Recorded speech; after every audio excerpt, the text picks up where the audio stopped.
Hello everyone, in this video we will discuss a question और जो कि आपका एक सेक्शन ए में आता है अक्सर। और आपको पता होगा ये जो पेपर है आपका एमईजी 11 का, ये सेक्शन ए और सेक्शन बी दो पार्ट्स में डिवाइड होता है। सेक्शन ए में 2 क्वेश्चन होते हैं जिसमें से एक क्वेश्चन आपको कंपलसरी करना होता है। और जो आपका क्वेश्चन होता है वो आपका अमेरिकन लिटरेचर, अमेरिकन थीम, जो इस एरा के राइटर्स हैं उनसे रिलेटेड आ जाता है, या फिर करेक्टरिस्टिक्स पूछ ली जाती है। तो करेक्टरिस्टिक्स की वीडियो मैं इससे पहले अपलोड कर चुकी हूँ क्वेश्चन आंसर्स की डिक्टेशन मोड से। अगर आपने नहीं देखी तो आप उसे कंप्लीट कर सकते हैं। और वो क्वेश्चन 2-3 बार रिपीट हुआ है, बहुत इंपॉर्टेंट है। और ये भी एक थीम्स को लेके क्वेश्चन आ जाता है कि discuss the main themes of 19th century American novel, कि बेसिकली थीम्स क्या थी जो हमारी 19th सेंचुरी में जो नॉवेल्स लिखी गई। So as I told you कि जो पेपर है वो इसी तरीके का आता है, 20 मार्क्स का होता है। जो सेक्शन ए है उसको आप पॉइंट्स में लिखो, बिकॉज वहाँ पे कोई स्टोरी तो चल नहीं रही है, राइट। जब क्वेश्चन ये आएगा with reference of 2 novels you can justify your answer, तो वहाँ पे आप कोई भी 2 नॉवल उठा के, चाहे तो अ हाउस ऑफ डॉन या फिर द कलर पर्पल, इस तरह का कोई भी उठा के आप पैराग्राफिक फॉर्म में लिखेंगे। वो बहुत आसान हो जाता है कि कोई 2 नॉवल लेके आप जस्टिफाई करो। लेकिन अगर क्वेश्चन आता है अमेरिकन नॉवेल्स की थीम को लेकर, उनके कैरेक्टर्स को लेकर, या 19th सेंचुरी को लेकर क्वेश्चन पूछा जाता है, 19th सेंचुरी का मतलब भी वही है कि वो अमेरिकन इसकी बात कर रहे हैं। और कोई भी क्वेश्चन आए, जब आपका बुक का नाम ही क्या है, अमेरिकन नॉवल है, तो जाहिर सी बात है कि आपसे इसी से रिलेटेड क्वेश्चन पूछा गया है। तो ये क्वेश्चन आपका discuss the main themes of 19th century of American novel. कौन कौन सी बेसिक थीम्स थी जो इसमें लिखी गई। Start writing. मेरा गला थोड़ा ख़राब है but I am trying my best. Be ready with your copy and pen. So point 1 है आपका, novelist of 19th century of American can be called social workers और सोशल नॉवलिस्ट, क्योंकि इन्होंने जितना भी काम किया वो सोसाइटी को लेकर किया, सोशल नॉर्म्स को ध्यान में रख के किया। जैसे कि जब हमने 19th सेंचुरी की करेक्टरिस्टिक्स को देखा था, वहाँ पे भी ज़्यादा फोकस किस पे किया गया, सोसाइटी पे किया गया, कि किस तरह सोसाइटी को लोगों से जो इंडिविजुअल है उसका रोल होना चाहिए, या किस तरह से सोसाइटी को डेवलप करना चाहिए, इन चीज़ों पर फोकस किया गया। नेक्स्ट पॉइंट है, American novels of 19th century got the inspiration from the contemporary British novel, greatly different from the British novel, लेकिन उनसे अलग थी, लेकिन उनसे थोड़ा बहुत इंस्पायर वो थी। थर्ड पॉइंट है आपका, the American novels of the period however did not have any such interest in rhetorical the society, reforming the society. They generally employed their moral energy in portraying evil within man's social environment. Man social environment, कि जो इंसान का social का environment है उसको ज़्यादा focus किया। Such moral issues in the society, और इन्होंने कुछ इश्यूज़ को उठाया, जैसे कि slavery, the race, the child labour, democratic equality, इन सारी चीज़ों को इन्होंने उठाया था 19th सेंचुरी में। तो आप सोच लीजिए कि राइटर्स जो थे, जो नॉवेलिस्ट थे, कितना ज़्यादा सोचते थे या किस तरह से अपनी सिचुएशन को प्रेजेंट करते थे। इंडिया में तो ये सब बहुत बाद में शुरू हुआ कि वो स्लेवरी के ऊपर बात करे, लेबर की, चाइल्ड लेबर पे बात करें, डेमोक्रेटिक इक्वालिटी पे बात करें, जो वुमेन की सिचुएशन है उस पे बात करें। लेकिन जो अमेरिका है उसकी जो 19th सेंचुरी की नॉवल थी, ये तब से ही उन्होंने अपनी नॉवेल्स में, मेन थीम्स में इसको कोट करना स्टार्ट कर दिया था। अब नंबर 4 है the American experiment, the American novelist concern for the collective social welfare from note of the same kind as that in Dickens, his imagination strived to creating ideal social communities. एक ideal social community को भी create करते थे वो, based on the individual liberty, कि individual की liberty को देखकर, उसकी फ्रीडम को देखकर वो एक नई सोसाइटी को क्रिएट करते थे जो कि एक आइडियल सोसाइटी हो। They visualized perfect images of society, making them writing appear most the visionary of reformer of their purpose. अपने पर्पस को बनाने के लिए, एक आइडियल सोसाइटी को, एक आइडियल स्टेट को बनाने के लिए वो प्रॉपर तरीके से अपने राइटिंग्स में इन चीज़ों का यूज़ करते थे। नेक्स्ट पॉइंट है आपका, American fiction heirs to concern with the exploration of essential social themes, personal and metaphysical level. Social themes को ही प्रेजेंट करते थे, आइदर डायरेक्टली और by the help of metaphysical level. मतलब मेटाफिजिकल मतलब जब बातों को घुमा फिरा के उस मेन प्रॉब्लम को प्रेजेंट किया जाए। नेक्स्ट पॉइंट है, the American novel different from in source that is the British novel. American novel of 19th century continued to reflect the idea of the individual liberty to achieve near perfection, perfection काम को लेकर perfection, as a part of larger American experiment in the New World. New world मतलब कि किस तरीके से America को एक डेवलप्ड या फिर एक नए वर्ल्ड की तरह बनाया जाए। नेक्स्ट पॉइंट है, it's very important, it's protagonist. अब प्रोटोगोनिस्ट कहाँ होंगे? नोवेल का प्रोटोगोनिस्ट, नोवेल का जो हीरो है, नोवेल का जो मेन हम कह सकते हैं ही और शी कुछ भी है, उसकी बात कर रहे हैं। To torch bear the human progress. अब यहाँ पे टॉर्च का मतलब लाइट वाला टॉर्च नहीं है, टॉर्च मतलब रिफ्लेक्ट, दिखाना, कि उस प्रोटोगोनिस्ट से दिखाता है ये जो नॉवलिस्ट है या जो नॉवल लिखता है ह्यूमन की प्रोग्रेस को, कि किस तरह से किसी करेक्टर ने प्रोग्रेस की।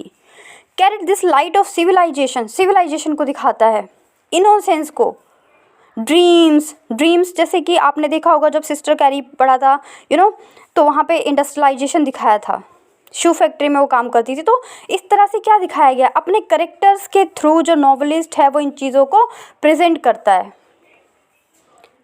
American experiment with involvement of commitment to make the novel of 19th century apart from the cultural and metaphysical history of American nation. History को प्रेजेंट किया, कल्चर को प्रेजेंट किया with the help of their novels और with the help of their work. इसमें basically अगर हम बात करें कि इतने ऐसे इसमें क्या नेक्स्ट पॉइंट हो जाता है हमारा, आइडियल रिलेशनशिप को दिखाया है कि किस तरह से लोगों के बीच में रिलेशनशिप है, and that is your 8th point. 9th point है आपका रिलेशनशिप विद सोसाइटी, कि किस तरह से ह्यूमन बींग्स का सोसाइटी के साथ रिलेशन है। नेक्स्ट पॉइंट है आपका क्लास कॉन्फ्लिक्ट, कि जो क्लास है, जो सोसाइटी है वो अपर क्लास और लोअर क्लास में डिवाइडेड है। 4th नंबर है इसमें रिलीजन को दिखाया गया है, धर्म को दिखाया गया है। 5th है कल्चर, राइट, इमोशंस को दिखाया गया है। नेक्स्ट पॉइंट है हमारा फियर, हेट, लव, एंगर, जो कि हम इसमें एग्जाम्पल भी दे सकते हैं द ग्रेट गैट्सबी, इस नोवेल का एग्जाम्पल दे सकते हैं आप अपने इमोशंस को प्रेजेंट करने में, कि जो ये इमोशन है भी एक इसका इम्पॉर्टेंट थीम हो जाता है। नेक्स्ट इसका एक पॉइंट है that is it present the sex, gender and feminism. और ये किस नोवेल में हमें समझ में आता है? The colour purple. आप इसका रेफरेंस दीजिए, आप इसके बारे में बताइए कि वो बात तो करता है सेक्स की, जेंडर की, फेमिनिज्म की, बट कहाँ पे करता है, किस नोवेल में करता है? तो द कलर पर्पल, इसका एग्जाम्पल दीजिए। नेक्स्ट पॉइंट इसका इंपॉर्टेंट है that is violence. Violence show किया गया है किसमें? अ हाउस फॉर डॉन, जो नोवेल है उसमें दिखाइए। नेक्स्ट एग्जाम्पल, नेक्स्ट पॉइंट है आपका इनोसेंस। इनोसेंस को किसमें शो किया गया? द कैचर इन द राय, कि किस तरह से वो कैचर बनना चाहता है, जो प्रोटोगोनिस्ट है वो इनोसेंस को प्रेजेंट किया गया है in this novel. Next point है इसका सिस्टर कैरी में जब सिस्टर और मिनी का हार्डवर्क है वो प्रेजेंट किया गया है, एक हार्डवर्किंग क्लास को प्रेजेंट किया गया है। नेक्स्ट पॉइंट है, नेक्स्ट थीम है इसका इंडस्ट्रियलाइजेशन। इंडस्ट्रियलाइजेशन जो कि आप सिस्टर कैरी में देख सकते हैं, शू फैक्ट्री जो है वो एक इसका एग्जाम्पल है, जो कि अमेरिकन जो नॉवलिस्ट थे उन्होंने कोट किया अपनी इस नोवेल में, जो कि आपको लगाई गई है। तो इस तरह से देखा आपने, जितने भी मैंने ये बाद में नोवेल के 7 पॉइंट्स दिए हैं, that is very very very important, you can coat in your answer, because जब आप किसी पॉइंट को किसी नोवेल की हेल्प से इलाबोरेट करेंगे it will be more helpful for you. और एग्जामिनर को भी एक इम्पैक्ट पड़ता है कि आपने ये जो चीज़ें बात की कि थीम्स क्या हैं इसकी, तो वो आप इसको बता पा रहे हैं। अगर आप इसमें से ये पॉइंट्स भूल भी जाएं एग्ज़ाम्स में,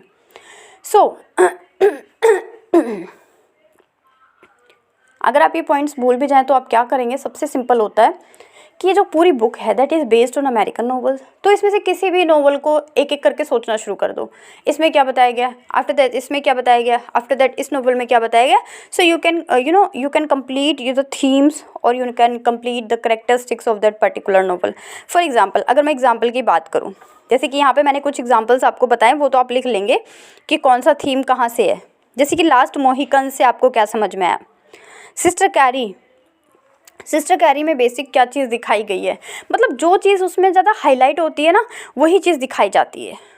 लाइक द ग्रेट गैट्सबी में क्या चीज़ मेन फोकसिंग है, कहाँ पे सिंबल्स का यूज़ किया गया है, एलिग्रीज का यूज़ किया गया है, क्या प्रेजेंट किया गया है, लाइट इन ऑगस्ट में क्या प्रेजेंट किया गया है। तो सबसे ज़्यादा इम्पॉर्टेंट है कि आपको नॉवेल्स आनी चाहिए। इस आंसर को, जो आपका आंसर 1 आता है, ये बहुत आसान आता है, बस कहने के लिए होता है कि हाँ थोड़ा सा टफ है, क्योंकि 2 में से एक कंप्लीट करना होता है। जो पहला क्वेश्चन है वो तो आपका अमेरिकन नॉवल, अमेरिकन नॉवलिस्ट, आपका 19th सेंचुरी, इससे रिलेटेड आता है। तो अमेरिकन नॉवल, नॉवलिस्ट से रिलेटेड कोई भी क्वेश्चन आता है तो आप उसे देख लीजिए, पर्टिकुलर को डील कर सकते हैं, दैट इज़ गुड, अदरवाइज आप कैरेक्टरिस्टिक्स पे चले जाइए। आप थीम्स को इलाबोरेट कीजिए, क्योंकि जो क्वेश्चन पूछा जाता है ये कंप्लीट जो आपकी बुक है अमेरिकन नोवेल इसी से रिलेटेड पूछा जाता है। और सबसे बड़ी बात है, सबसे पहले आप जो इसकी नोवेल्स हैं उनको लर्न कर लीजिए, उनकी समरी आपके दिमाग में आनी चाहिए, उनकी स्टोरीज आपके दिमाग में चलनी चाहिए, then you will be able to write any answer.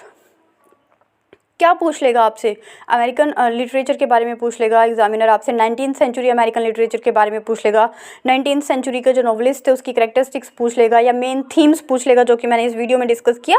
बस ये 3-4 क्वेश्चंस बनते हैं जो कि आपसे पूछेगा, राइट। दो में से एक करना होता है। नेक्स्ट क्वेश्चन जो अक्सर पूछा जाता है वो पूछ लिया जाता है कि जो ब्लैक ये ब्लैक हिस्ट्री क्यों है, इसको लेके पूछ लिया जाता है। क्वेश्चन आ जाता है इस तरीके से कि trace the milestone in the history of black American fiction. बस ये या तो ये अमेरिकन थीमेटिक कंसर्न पूछेगा, कभी कभी ये क्वेश्चन ये भी पूछ लेता है the major thematic concern in 19th century. Major thematic concern का मतलब क्या है? मेजर थीमेटिक कंसर्न का मतलब भी यही है कि इसमें हमें क्या बताना है, इसमें हमें बताना है कैरेक्टरिस्टिक्स ऑफ 19th सेंचुरी। तो थीमेटिक कंसर्न को देख के भूल मत जाना, ये कंफ्यूज मत होना कि थीमेटिक कंसर्न में अब हम लोग क्या लिखें। मतलब यहाँ पे बात हो रही है कि जो 19th सेंचुरी है उसकी जो कैरेक्टरिस्टिक्स है उसी को बताना है, जो कि हमने इससे पहले की वीडियो में डिस्कस किया था। जो पार्ट 1 आई थी इसकी, जो पार्ट 1 क्वेश्चन आंसर का आया था उसमें डिस्कस किया था। So don't be confused in questions. तो मिलते हैं फ्रेंड्स नई वीडियो में नए क्वेश्चन के साथ, and that is very important. इसके पॉइंट्स को नोट डाउन कर लीजिएगा, क्योंकि एग्जाम में आपको पॉइंट्स लिखने के ही मार्क्स मिलेंगे। क्वेश्चन नंबर 1 को आप कोशिश कीजिए कि पॉइंट्स में ही इलाबोरेट करें।